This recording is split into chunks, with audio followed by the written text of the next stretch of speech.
I call the Honourable Member Eugenie Sage. Tēnā koe, Mr Speaker, thank you. Well, it was interesting that we had the previous National Speaker, our Minister, dismissing the whole MMP system, failing to recognise that list MPs have a constituency that extends over all of Aotearoa, New Zealand, and we are out there in the community. And I invite the Minister, the Honourable Anne Tolley, to get out there and lose an election, because as Russell Norman said earlier in this debate, the Green Party is ready to govern. We have the ideas, the experience and the credentials, and our focus in government would be on rebuilding a fairer New Zealand, building a sustainable economy and changing our laws and taxation system to better protect the environment which sustains us and our economy. And we know, as my colleague Holly Walker has outlined, that the single most important way to address some of our major social problems, such as crime, imprisonment, violence, is to reduce the gap between rich and poor. And that's why we've got solutions which will make a real difference, like our schools as heart and hubs of the community. That's why we have policies in housing, like a warrant of fitness for rental housing, to reduce the number of cold, damp homes that will make children and families sick in winter. We want rental housing to meet a minimum standard. Mr Speaker, everyone has a right to decent housing, just as everyone has a right to clean water, and a progressive Green government would work to do both of those things. Because we know that New Zealanders are worried about our rivers and lakes. They want them better managed. They want less farm runoff.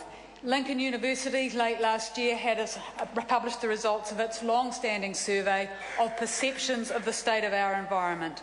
Respondents said that freshwater management was our most important domestic environmental issue, just as they did in the 2010 and 2008 surveys. So that is the national government's legacy to Kiwis, an increasing number of dirty, polluted rivers which are unfit for swimming. 2/3 of the monitored sites on our rivers are too polluted to swim in. Now, no country in the world relies as heavily on a clean, green image for its exports and tourism as we do. Our 100% pure New Zealand brand identifies us as producing high-quality food, safe food, while we look after our land and our water. If we trash that brand, we trash the foundations of our economy, particularly our primary production sector and tourism.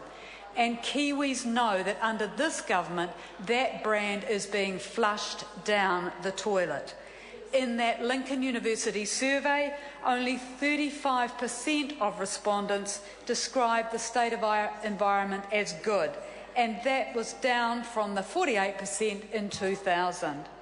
So, of all of the natural resources that were considered in that survey, people said that fresh water was being managed the worst. And we know why. It's agricultural intensification. So what has the government's response been to an unprecedented decline in Kiwis' confidence in the state of our environment? Has it been to introduce strong rules for clean water so that farmers make every effort to fence their streams, to keep stock out of waterways, to look after their fertiliser inputs, to not intensify insensitive catchments? No, of course not. National is in it for the short term. It's dig it, drill it, mine it, irrigate it. Economic excuse for an economic policy is about exploiting nature to maximise short-term profits, regardless of the environmental debt that creates for present and future generations.